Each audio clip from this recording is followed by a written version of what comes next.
मलाही आता काही खायचं नाही आणि तोपर्यंत जोपर्यंत तुम्ही तुमचा डिसिजन बदलत नाही।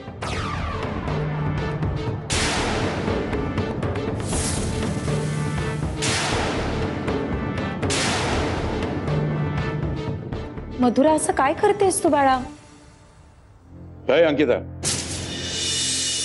नाही तिला समजावण्याच्या भानगडीत पडू नकोस ना। मला स्वतः बघायचं ना किती वेळ उपाशी राहते तिथे। मधुरा थांब।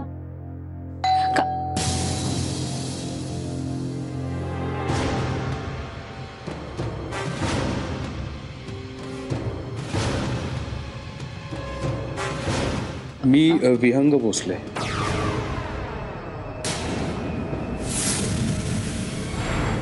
सरनाईक आहेत का? दादा सर मी तुम्हालाच भेटायला आलोय। माझ्याकडे तुम्हाला देण्यासाठी फक्त 10 मिनिटं आहेत। चालेल, मला तुमच्याशी थोडंसं बोलायचंय। आणि हो, असा दाराशी आलेल्या कोणाही माणसाशी त्याला दारात उभं करून बोलायची पद्धत आमची नाहीये। या आत या। मला तुमच्याशी माझ्या आणि मधुराबद्दल बोलायचंय। ते मला माहिती आहे, आणि तुम्हाला काय बोलायचं आणि काय बोलायचं नाही याच्यामध्ये मला काही इंटरेस्ट नाहीये।